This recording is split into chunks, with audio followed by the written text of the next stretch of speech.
Welcome to the People Strategy Forum podcast. We're a show that guides leaders to elevate the workforce, and we believe that people are at the heart of successful organizations. So, a team member's well-being, their rewards, career development, it's all essential to a happy and healthy and highly productive workplace. So, this show discusses the practical and effective leadership strategies for top executive, senior performers, senior professionals, and also talent managers overall. So I'd like to introduce you to our hosts today. And we have both Shar Miller and Howard Niswitz. Both of them are people strategists with CompTeam, and then myself, Sam Reeve. So we have a very special guest today. Today's spotlight is on maximizing healthcare savings through data-driven benefits. So it's a crucial aspect for any business striving for efficiency and employee satisfaction. So we're joined by Kristen Russell, the visionary behind Fall River Employee Benefits. So it's a firm that is revolutionizing how Colorado Front Range employers approach health benefits overall. So she has over 15 years of actuarial experience, underwriting and consulting skills under her belt. So we're really fortunate to have Kristen here. And she has positioned Fall River at the forefront of benefits optimization, offering innovative strategies and productive and proactive services. Her extensive background in health insurance across the United States has armed her team with insights in negotiating power, not only to secure stellar deals, but also simplify the benefits administration process, which can be a bear overall. So today, Kristen will share how a blend of competitive analysis, plan design, and cost containment strategies can enhance your benefit program, ensuring compliance while boosting employee satisfaction.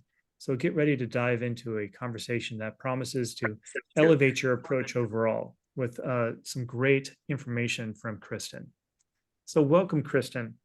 So it's so good to have you here in the show. Thank you so much. I'm delighted to be back at the People Strategies Forum. This is great. So tell us a little bit about how you got into this business overall. I mean, what drove you to create Fall River Employee Benefits?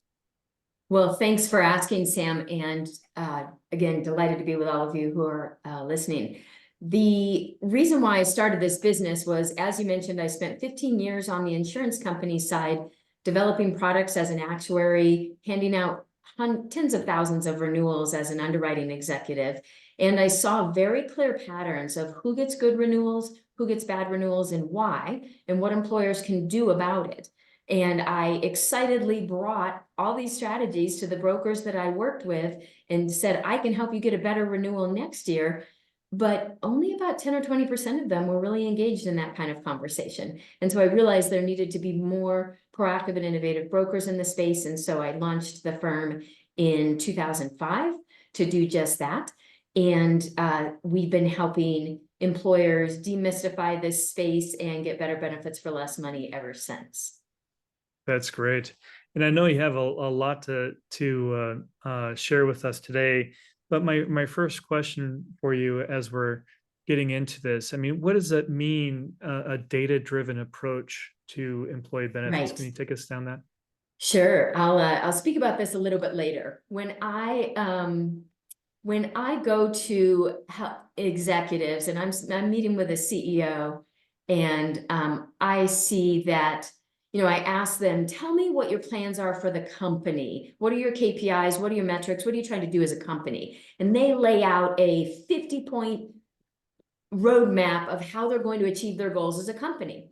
And then I ask them about what is probably their second or third largest expense, their benefits.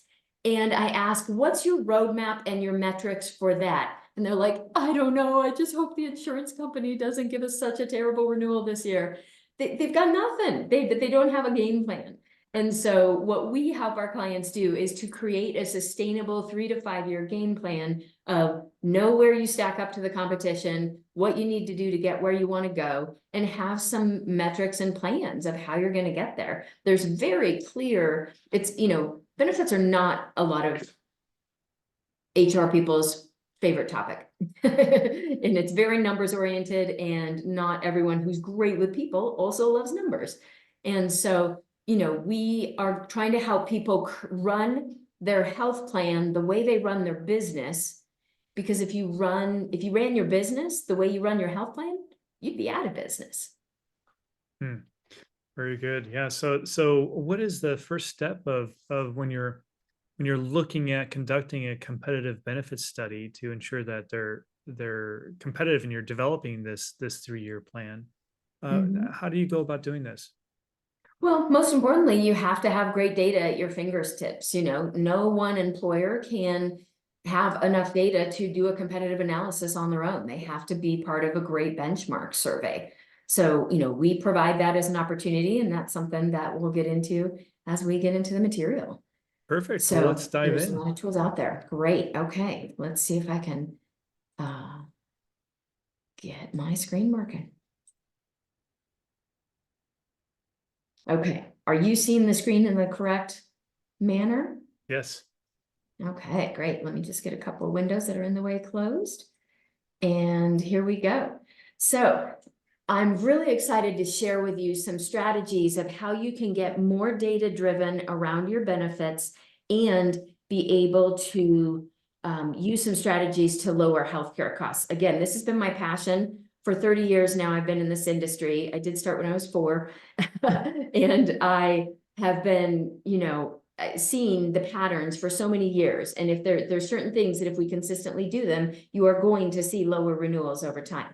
So I'd love to, you know, talk through that. We're going to cover 4 different things that are super important to help you not only be more data driven, but to lower those costs over time.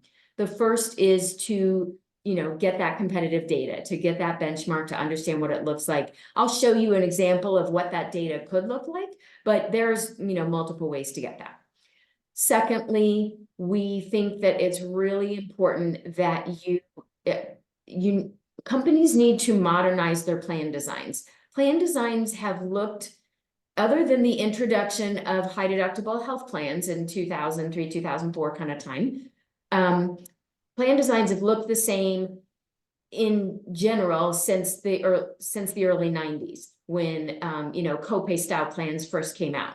And when companies modernize their plans, they can do much better. They can get better value out of their plans. So we'll talk a little bit about repurposing the money you're already spending on healthcare to do so in a more modern way, and what that can look like for savings.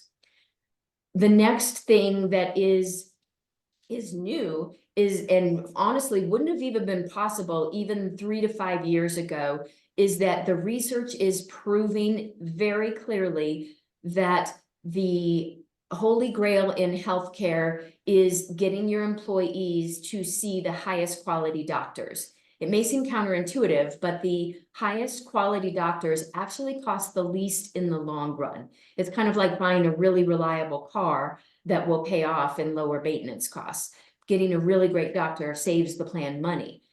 And up until recent years, there was no really reliable way to determine who those top doctors are, and now there is. So we are encouraging people to seek quality first in healthcare, and we've designed an entire plan design around that. And there are other ways out there. We think the quality first plan is one of the better ways to get after it. But as long as you're doing something to drive your employees to better quality of care, you are on the right track. So we'll talk about that. And then finally, if we have time, we will get into some common mistakes that employers make regarding their wellness plan designs, and how they can flip those around and use best practices to help their employees get healthy. So we know that the best way to sustainably get better renewals every year is to become a better risk. There is not there are not magic purchasing solutions. We simply have to use better quality healthcare and help employees get healthier. Those are the fundamental problems. So that's what we're going to dive into today. So if you're ready, I'll start digging in. Yeah, let's do that. Okay. So the part of the reason why this is so important, two reasons. One, as we said, healthcare is the second or third largest expense on just about every employer's P&L, and it is going up at a pace higher than just about anything else that you buy as an employer. The second reason why this is so critical is because if you don't get your benefits right, you're not going to win talent in this environment. You know, COVID really changed everything. We are in a super competitive environment. This graph says that, 70% of talent, HR professionals agree that it's bad or really bad. And so even though some of this is a bit dated, it is still very much the case that we can't afford to make, mistakes. We've come across companies that, they're providing, they get their job offer accepted, but it's rescinded once they see the health insurance, and we can't afford that. So I know that the first question that I get almost every time I do a presentation is everybody wants to know, can I get the slides for this presentation? Can I see the materials? So especially for those of you listening, you certainly might want to see all of this. You can simply email me. I've got my contact right here on the slide, and we'll make that available to you. And that is Kristen@fallriverbenefits.com. If you email me with your company name and best phone number, I'll make sure that you get these slides. We'll also do a prize drawing for anyone that requests those slides before April 19th, which is right about a month from now. And we would love to enter you into our Amazon gift card drawing. Nice. So just a little bit of background on, so you heard my personal background. The company background is, we saw over these years that employers were so frustrated with their healthcare costs. And so we wanted to create strategies to help them fight back.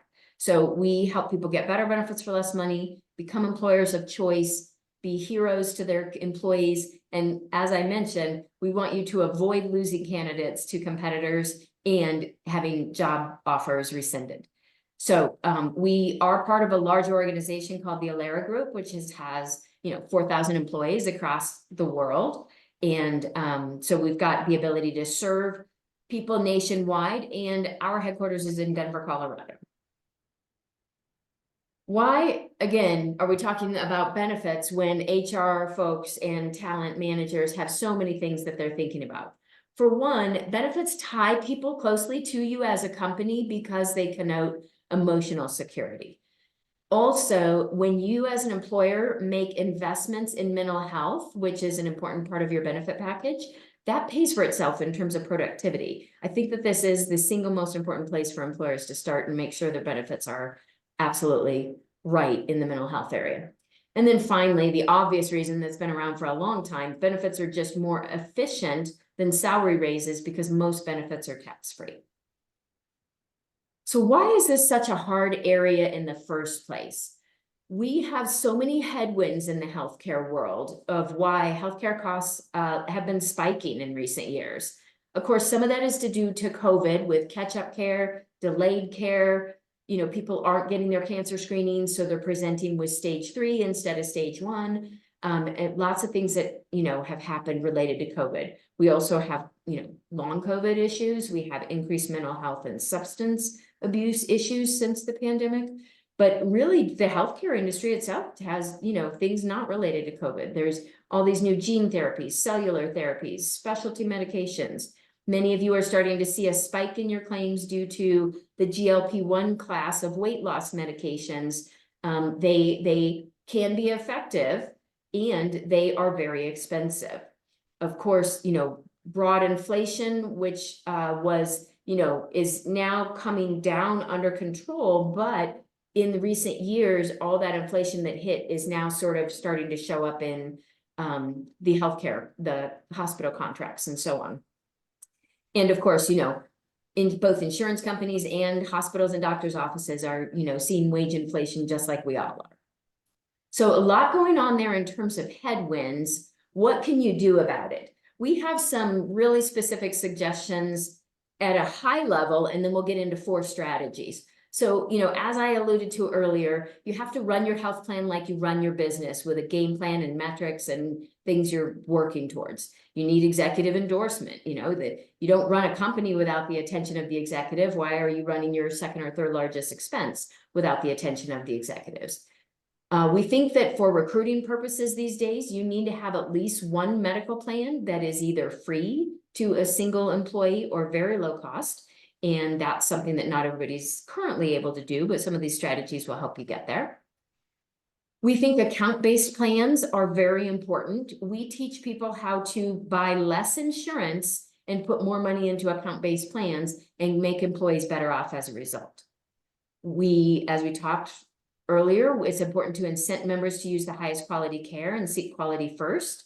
And of course, you need to have comprehensive communication so that the employees know about all these great things you're doing. So let's dive into these 4 strategies. I'll give them to you again at a high level, and then we'll dive into each one. First, you have to benchmark your benefits. We want you to know where you stack up versus your competition. We've had clients come to us in the past and say, hey, we think our benefit package isn't very good. We think we need to lower the deductible, or whatever it is that they think the solution is. But when we put them up against the competitive data, maybe the deductible isn't the problem at all. The problem is the premium that's coming out of the employee's paycheck or whatever it is. And so you want to solve the right problem. And unless you look at the data, you don't know what the right problem is. Secondly, we talked about buying less insurance and using account-based plans. We are going to show you how you can repurpose the money you already spend to get better benefits. Third, we want you to incent members to seek quality first when changing doctors. Again, we've designed a whole healthcare plan around this, but you can do that in multiple ways. But just know that making sure your employees stay in network is a necessary first step, but it is not sufficient. You've got to help them get one step further, because what happens is the doctors that are not following evidence-based medicine are causing they make more misdiagnoses, they have more complications, more infections, more problems. And I'll tell you a little story later on about why this is so personal to me. And then finally, if you can eliminate some of the most common wellness plan mistakes, you can turn that from an expense in your company to a real serious ROI generating investment that you make in your people. It's also great for your culture, so we want to do it right. All right, so I'm going to dive into what a benchmark could look like. I'll give you just a sampling of it, but I want to give you a taste of what some of the data should look like. But in the meantime, Shar and Sam and Howard, what are some of the things that I mentioned that you would emphasize and say, yeah, that's particularly important for the typical HR or talent team? Go ahead, Shar. Oh, yeah. Well, as an employer and a business owner myself, it was a real challenge to assure that we had good benefits for our employees. And I 100% agree, it was extremely costly. We wanted to attract and retain the very best talent. And yes, we actually did have, like you mentioned earlier, some candidates that rescinded their acceptance of the job because at times we did not have the correct benefits that would meet their needs. And also we had unique medical circumstances by some of our employees that needed a certain, like at one of our employees was under the age of 26 and was about to turn 26, but she had like an MS or some kind of special kind of medical circumstance that required some specific, very expensive medications. And so I actually used my health advocate to coordinate the benefits with her benefits and her parents' benefits. And it was kind of a complex problem. But however, when we were able to work through some of those challenges and support her in that, she became one of our highly productive, happy, enthusiastic employees, even with all her disabilities. But she so appreciated that we had the compassion, dignity, and respect to take care of her with her benefits. And if our benefits were not quite meeting her needs, to try to enhance our benefits or at least find her the resources to help her with her benefit coordination. And I feel as a smaller company, I was able to do that, with a more agility. But I feel like when I was working with 160 plus thousand organization, we kind of became the 1-800 number. Right. And I heard a lot of employees say, I don't feel there's a human on the other side of the phone line. I keep going to call trees, and I'm not really getting any help. Right. Um, That's a so key element. yeah, and so I was kind of partially answering your question, but what are your thoughts? I mean, is Fall River catering more that humanistic approach to really support the Well, employer and the employee? Is yeah, we that certainly do. I know that yeah, many companies can't, because, if you have 160,000 employees, you would need an internal team to help with that kind of thing. But we try to serve as an extension of the HR team of the clients we work with, so that members can call us with all of their tricky healthcare situations and that kind of thing. But we can certainly come back to that further, but I do want to get you into some of this data. So, okay, whoops, great. excuse me, I went the wrong way. I like data. We love data.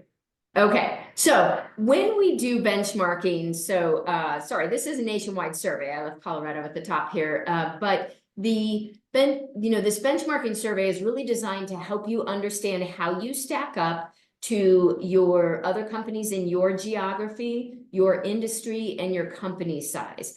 And one of our goals is to help you understand what your recruiting superpower is. So if there's something really great about your healthcare plan, we want to identify it for you and help, because people don't always know what the best aspect of their benefits is, but we will help you identify what your superpower is. And we want you to put that in all of your job ads. Not just in the fine print, not just after they interview or accept, but like right up front, tell people about this. And then where you aren't as competitive, those are the areas, those are the places where you want to, we'll either give you the proof that your benefits rock and you can go shout that from the mountaintop to your employees, or we're going to give you proof to your leadership team that you've got some holes you need to fill, and here's the data that you need to prove it to them, because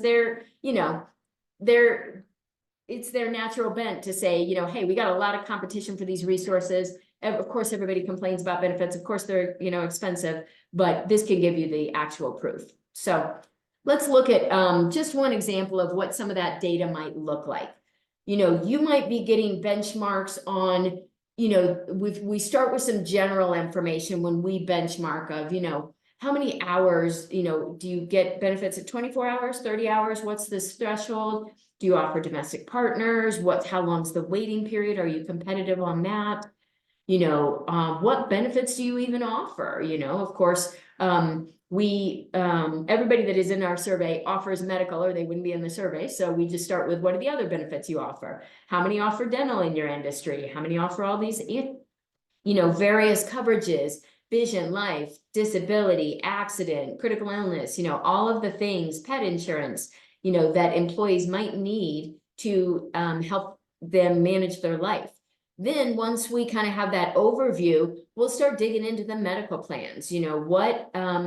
How many, this is an example of a company that, we're seeing that they offer 3 healthcare plans, which is not as common in their industry, actually, which is peer group 1. Most organizations in the public sector are only offering a single plan, which is surprising to some in the private industry. This company was offering 3 plans. So, you can get a feel for where you stack up in all kinds of aspects. How is that funded? Are you fully insured or self-funded? Does that vary by industry?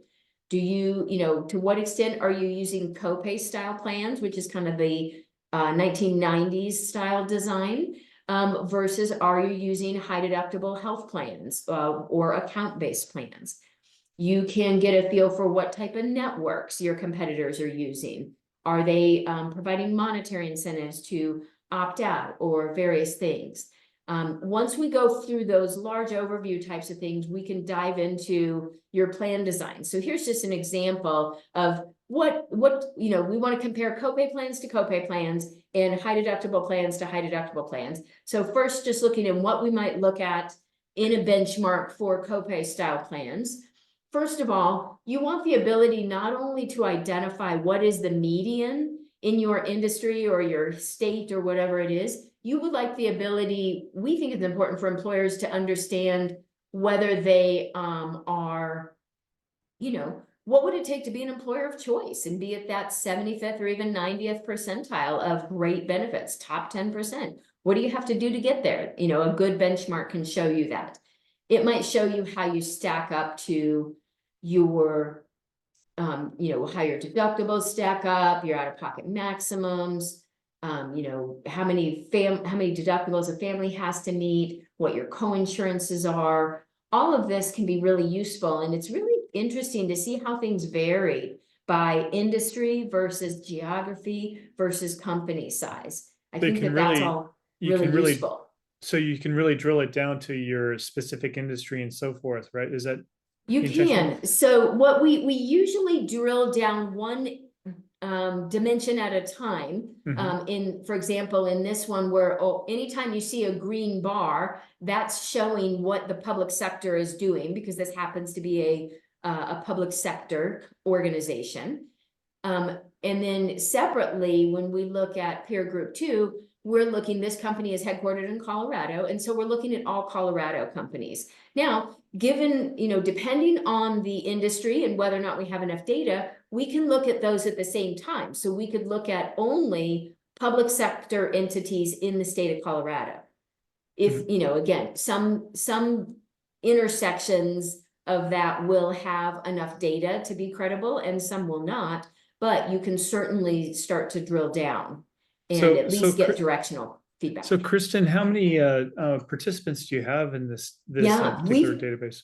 We've got about 13,000 plans, which is just under about 6,000 employers. So that was the numbers last year. We're growing every year. And so we are hoping to just have this grow and grow. And I would invite anybody on this call, if you have 50 or more employees, we will do a custom benchmark for you.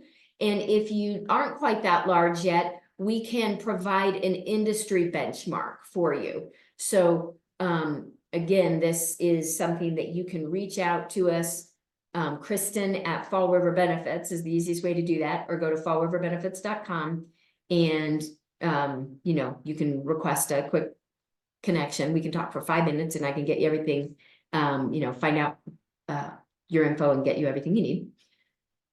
So this is, you know, this is just the kind of information that we think is really useful. If we were doing a full-on client benchmark, we would then go into, you know, what your high deductible health plans look like, what your medical, dental, you know, disability plans, how competitive they are, and so on. So this is the type of, you know, when we've seen, there are other benchmark surveys out there, of course. Most of them are very heavy in Fortune 500 companies, which if you are one, that is exactly the kind of benchmark you want. Ours is a mid-market benchmark. So it is most of the data is in the 50 employee to 5,000 employee space. So that's more attuned to where most businesses live. So Fortune 500 by definition, there's only 500 of them. There are tens and tens of thousands of smaller businesses. I know this is very important work in what I do as a compensation specialist. Now we often are using benefit studies like this and partners like you to help determine the competitiveness of benefits, so we know how aggressive we need to be on the compensation side. So, right. Yeah. I would think any comp study without a benefit benchmark would be somewhat incomplete. Right. Yeah. You got to look at the total rewards for sure. Right. So this is strategy 1. You got to know where you stand and where you stack up so that you can make a game plan. Once you have that in place, we want to help you get better benefits for less money. So we'll talk about 2 different strategies within that idea of getting better benefits for less money. The first is, again, I've already alluded to these, is to repurpose the money you're already spending on benefits, and then we'll talk separately about incenting employees to seek quality first when they choose their doctors.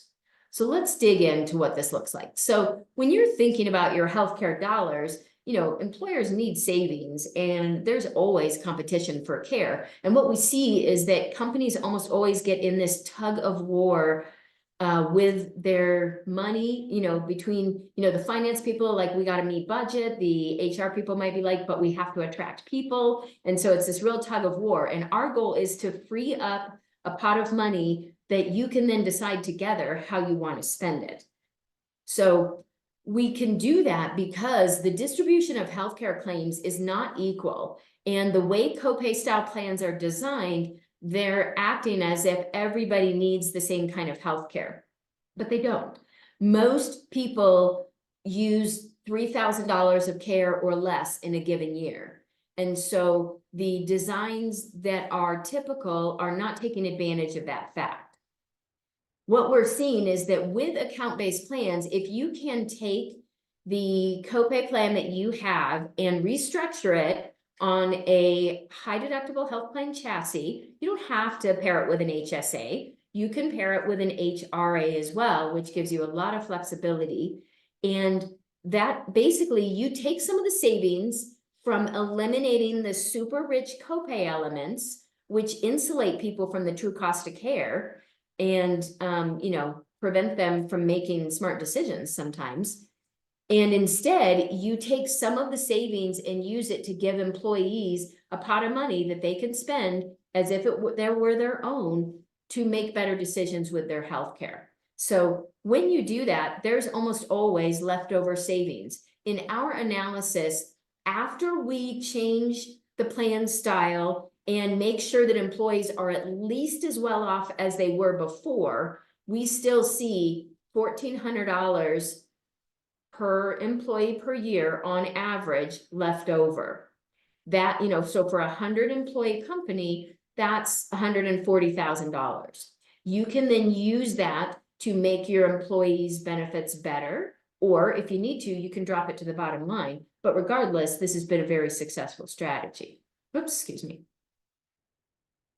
So when you repurpose the dollars you're already spending, you can do it in several ways. So when we model this, again, this is something that your current broker probably can do for you. And we encourage you to ask them to say, hey, I heard on a podcast that if I get rid of my copay plans and use more modern designs, I can save a lot of money. Can you model that for me? Any broker worth their salt should be able to do that for you. So, you know, the way we look at it, and, you know, this is a model that you could ask your broker to follow, is first we look at your existing plans. We score how valuable they are by calculating something called the actuarial value of a plan. That's a metric which says how good is this healthcare plan. Doesn't talk about what they take out of their paycheck. It just speaks to the richness of the plans. Once we know that, we know we can't go below that because we will never reduce employees' benefits.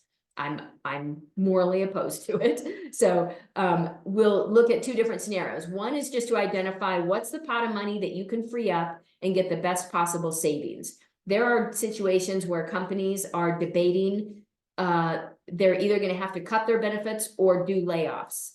And what we can do with this strategy is help them avoid either one, because we're going to free up some savings in this. And if you're in that kind of financial position and you have to drop them to the bottom line, that's great.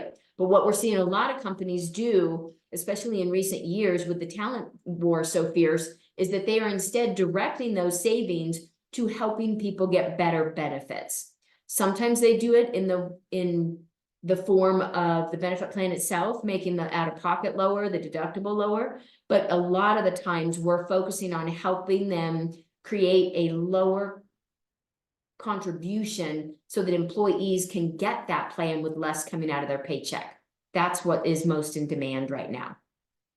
So those are two things that can be modeled out. And let me give you an example of what this looks like. For those of you who are seeing these slides, we're seeing three different lines on this graph. The red line represents the upward trajectory of healthcare costs if you do nothing. This is the status quo. So this particular example, we have a company that was currently spending about 1.2 million in healthcare. 5 years later, they're going to be spending almost 1.9 million every year. we showed them two different scenarios. As we mentioned, we always start by showing them a way to save money. So that's on the yellow line, where you can see that we can immediately save them some significant amount of money, going from 1.3 million down to 1 million. And then these plans actually also trend better because of the account-based elements.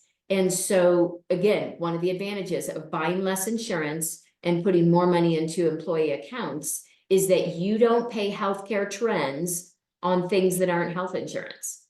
So that can be really helpful. So this was saying, okay, with the savings, we're going to immediately drop about $350,000 to the bottom line, and you're going to trend better. So we're showing a 5-year projected savings of $2.5 million.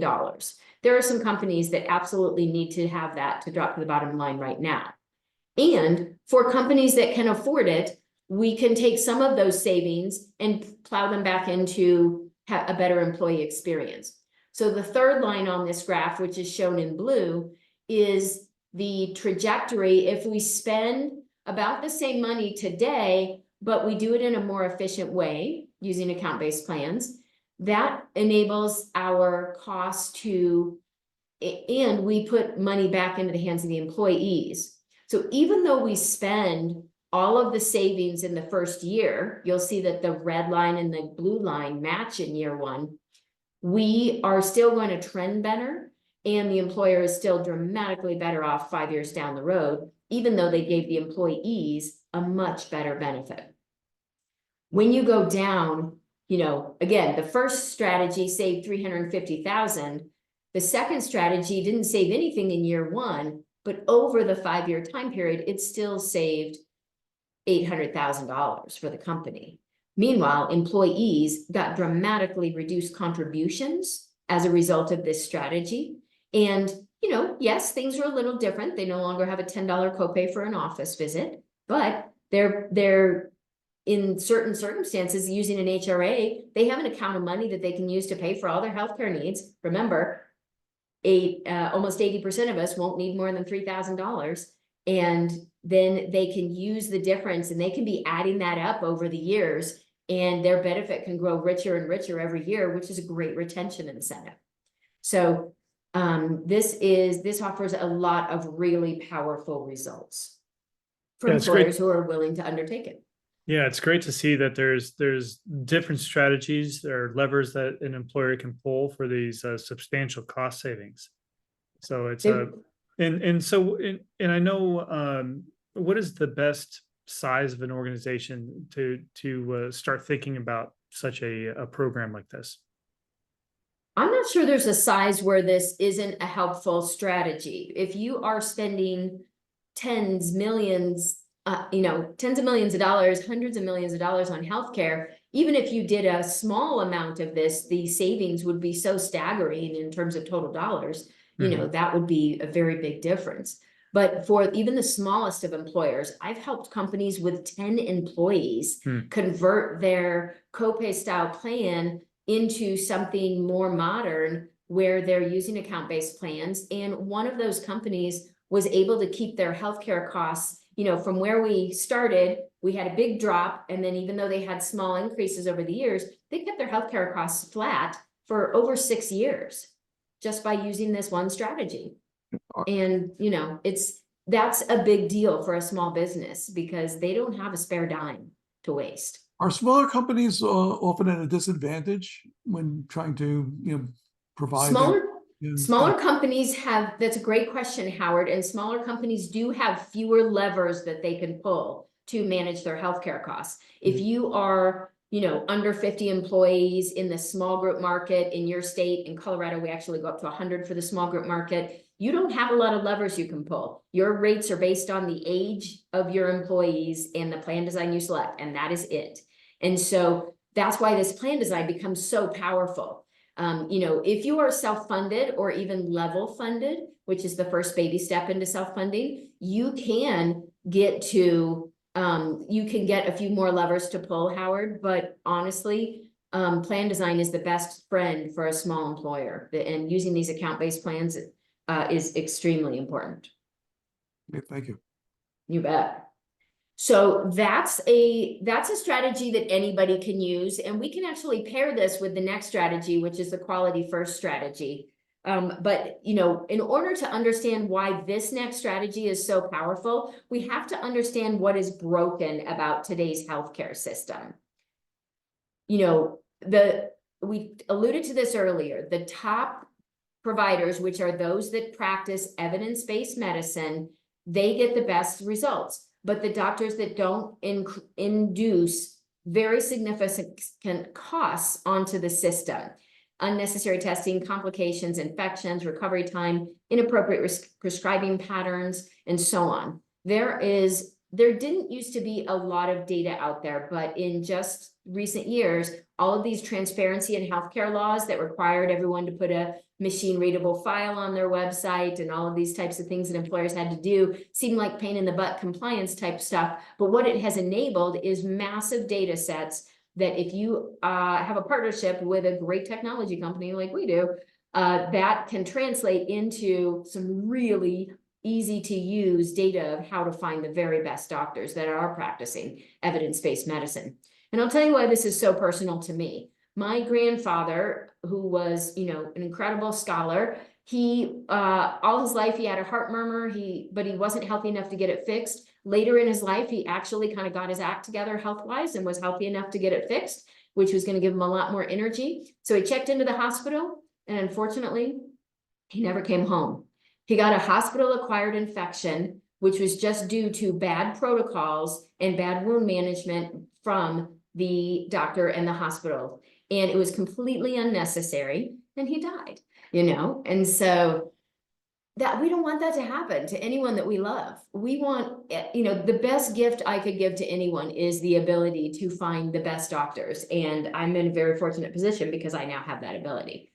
But, you know, when most of us need a new doctor, what do we do to find a doctor? I mean, Sam, last time you got diagnosed with something new or had an injury, how'd you find a doctor? Yeah, so it's a matter of asking around your friends and family, right? So, Right? but so what is the best way?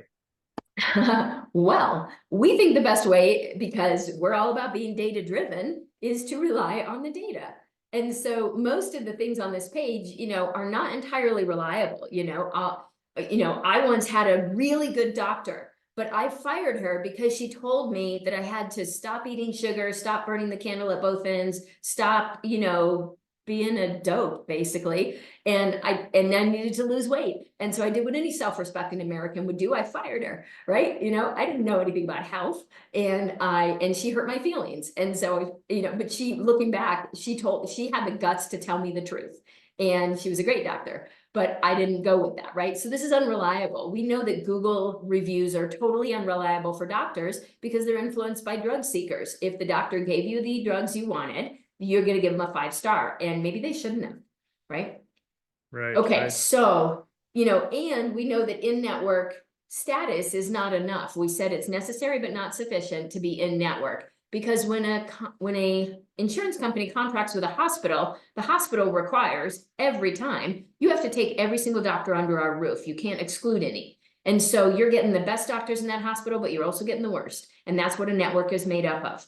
And so, you know, we have to help people find better providers. There have been navigation programs out there, you know, Alight, Cathlight, there's Acolyte, there's navigation programs out there. The problem is most of them achieve like 3 to 5% utilization, and they're not making a dent in getting people to use top doctors. You know, if you're a Fortune 500 company and you get 5% of your people to use a navigation program and find a better doctor, hey, it's worth it. It just paid for itself 10 times over, but it's not making the dent on the average employer. So how do we get people to actually use top doctors? You have to have an incentive, and it has to really be meaningful. So again, we've designed a healthcare plan around this, but there are other ways to approach it. We just want to make sure you're doing something to look at quality in healthcare. So we think the most important thing is to have technology that enables you to identify the top providers and to lay this on top of your existing healthcare plan. There have been plans out there for multiple years where you could base your and there still are, United Healthcare's got one, Aetna's got one, where you can base your plan design on quality of doctor. But several problems. One, insurance companies don't have very much data because they're not allowed to have each other's data. You need a third-party technology that can have all the data. Secondly, if it requires a change in insurance company, it's probably not going to happen because, employers have a lot on their plate and it's hard to change carriers. You don't want to do that too often to your employees. And so what you need is something that you can just lay on your existing plan design, and that will give an incentive if people use top doctors, and won't give an incentive if they don't use the quality first doctors. So the partner that we work with has a mobile app, and you can, also use a concierge, but this is how you get the incentive, is you use the technology. One of the things that we learned in the research with our technology partner, and they have, 310 million people's worth of claims for 5 years, is that the thing that matters most is the individual physician that you use. Doesn't so much matter what hospital you go to. This is an example from the Denver metro area of 3 hospitals and their star ratings saying they're a great hospital for cardiology. So these are some of the top 3. St. Joseph shows up the best. And so if you just looked at the star ratings, you'd say, oh, okay, if I have a heart issue, I need to go to St. Joe's and I should stay away from Denver Health. But when you look at the detail, and for those listening, we've got some detail on the graph that shows the individual doctor scores, and it's quite different. It's not that St. Joe's is all the best and Denver Health is all the worst. It's that there are quality doctors. What you really want are the highest quality doctors, and it doesn't matter what hospital they're at. And so that's what we're trying to get towards. So it's really important to get that, because those doctors, using a top doctor versus an average doctor, saves 27% per episode of care. That means you, as an employer, if you're a CFO listening, you know that if you save 27% on a big chunk of your healthcare, there's a lot of money left over for incentives and still save money as an employer. It also gets people, the best doctors get people back to work faster, so they have fewer sick days after a surgery or whatever it might be. Good points, yeah. Yeah, Sam, you sounded like you wanted to ask a question. No, I was just, I was thinking there's a lot of good information there. I mean, it's so important to think about that quality care. Right. And I was just about to say, good quality care gets people back on their feet faster and helps productivity, helps happiness and so forth. So it's great. That's great right. thing. Yeah. I had a friend recently that had seen probably 2 or 3 dozen doctors over the past 2 years to figure out why, despite a very healthy lifestyle, she could barely get out of bed in the morning. I helped her use this technology to find some of the best doctors in town for those types of issues. And she was into a doctor within about 2 weeks. And because the other thing that our technology does is it identifies doctors that actually can see you, which is really helpful for members. And so within that, she got on the right, turns out her body just didn't know how to use the food she was eating. So she was essentially starving to death. And so once she got on the right enzymes, because the doctor identified it right away, within a couple weeks, she was already starting to feel better. And now she's on a path to a full recovery. But she had been trying for 2 years to figure out what the hell was wrong with her. She even had to take FMLA leave just to call doctors all day. Wow. So, yeah. and now she's on the mend. So that's the power of this. Talk about, productivity lost by that company because they didn't have this technology. So, the incentive is what's key though. Essentially we design plans so that if your members use the highest quality care available to them, they will get the first $3,000 to $5,000 of their healthcare paid for free. Now, those of you who are listening carefully, remember that 80% of people use less than how much healthcare? Less than $3,000. And so if you are giving people the first $3,000 of their healthcare free, that means those that are willing to seek out and use highest quality doctors first will never have to pay a dime for healthcare in a typical year. So this is what's powerful. So it's helpful if members can get this information very easily on an app. The one that we use helps people drill down not only who are the best doctors. If you do like this first graphic shows a mobile phone with the top 15 doctors and their score. Top doctors will be in the high 80s or 90s. And then it shows why they got that score. It verifies, first of all, that it accepts your insurance and that they have appointment availability. And then finally, it indicates why that doctor has such a high rating, whether it's, you know, their diagnostic skills, the treatment prescribing, and so on. Once you find those top doctors, anything they order is covered by this quality first incentive. So that is something that, you know, again, you can get almost everything paid for. I've got now one slide on here, which is a little thick, that shows some math.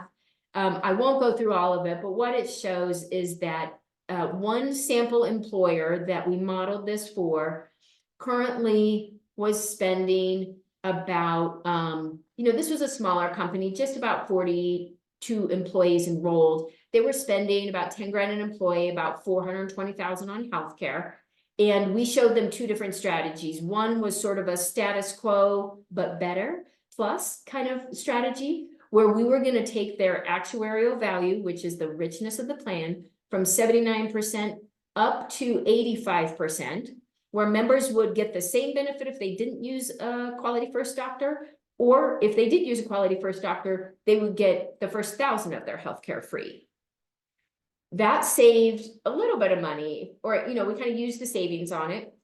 That made the benefits better. And then another strategy was if you kind of doubled down and used a more aggressive design, pairing it with some of the account-based strategies from the last section, that enabled them to save 8% on their costs while also raising the value of the benefits. And so, you know, again, this was a very small company, so we're seeing about $32,000 of savings. You know, not a big number for those of you that run very big companies out there, but 8% on healthcare, saving that much while making the benefits significantly richer, that's hard to do in the absence of some creative strategies. Even if you just wanted them to save 8% without making the benefits richer, you have to induce a fair amount of pain on your employees if you're trying to save 8% just through deductibles and copays. It's really hard to do. This is a better way. So just a reminder that you can get all of the content for this program if you send an email to Kristen, Kristen, at forwardforbenefits.com with your company name and best phone number. And if you do that before April 19th, you'll also be in our Amazon gift card drawing. Great. So Sam, if we have time, I've got some information about wellness, but this can just be a bonus program for those who get the slides. How do you want to proceed? Yeah, we do have just a few more minutes. If we can pack it into a couple of minutes, that'd be great. We can. I've skinnied it down to just 2 slides. There are some very common mistakes that employers make when they're designing their wellness programs, or sometimes they're just sort of a scattershot effort and there wasn't really a design to begin with. So the first biggest mistake is that leadership is just kind of indifferent or they're not involved at all. Another example is your leadership team is not setting a good example. Maybe they're some of the worst offenders in terms of unhealthy lifestyles, or, you know, so they're contradicting the messaging, or they're not trying. Like, we don't need everyone to be a triathlete on the leadership team to have a successful wellness program, but we need them to come along with us and at least try to make some changes. So we'll talk about that on the next slide. Another mistake that's really common, because a lot of wellness resources come from your insurance company, if it's only available to the people who are enrolled in your Cigna or United or whoever health plan, that's not going to be as effective at creating culture change as if everybody can receive a strong incentive. The biggest area that I think the most common is that incentives are misdesigned. They might have something like $10 gift card or free lunch to anyone that comes to the healthcare, to the wellness seminar at lunch today. And so, you're going to attract the marathon runners that want to improve their time and the, people who are already nerding out on this, but you're not going to get a cross section of the population because you don't have your incentives designed right. It does not cost you a dime to design an incentive that will dramatically motivate your population. Next, you have to have a strong education component. If people don't know how to get healthy, it's hard to motivate them to do it. And so, you know, you need some fundamental education. This is kind of your the theory of everything. You know, this is like the foundation of it. Mhm. And then last, most people don't track any metrics that are going to actually help them calculate an ROI. And so it's no wonder that executives give up on the program because they don't think it's resulting in any improvement. So here's what we suggest that you do instead. You need to include all your executives and managers, and you need to say to them, we want to do a powerful wellness program. And this ideally comes from the CEO. We want to do a powerful wellness program, and we need everyone to either be practicing these healthy habits, or if you don't have these habits yet, start to make small changes that the employees can see and share your journey. We don't want the program to contradict itself. If you're telling people all these great nutrition tips, but then the building is filled with soda and candy machines, and at every luncheon you bring in pizza, you are contradicting yourself. You need to show people what healthy alternatives look like. You need everyone included, even if they're not on the health insurance. So find another way to get them an incentive. And then, you know, the incentive program, we think the most effective incentive, it's not gift cards, it's not, you know, those types of little things. It needs to be we have wellness rates for our health insurance, and we have non-wellness rates. And if you want the wellness rates, there's a list of things you need to do.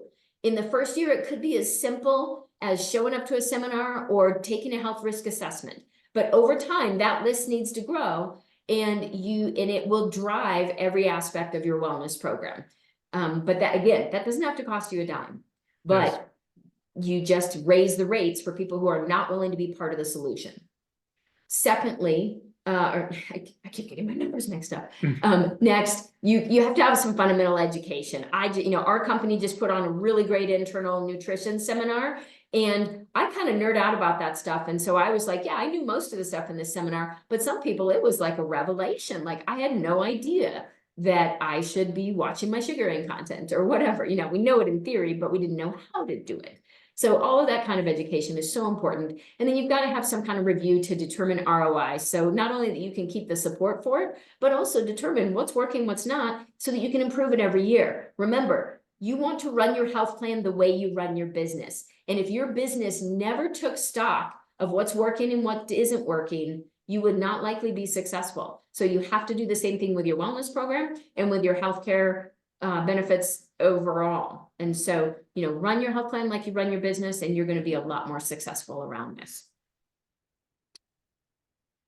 So I'm happy to take questions from our distinguished panel here, and would love to hear your thoughts.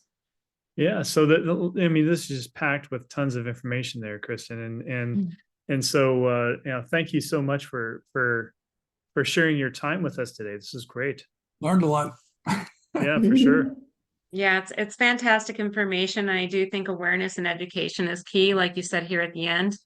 So nice presentation. Very well done. Thank you so much. You're so welcome. All right. Well, thank you everyone for tuning in to the People Strategy Forum, and we'll see you next week. Take care. Bye all. Bye.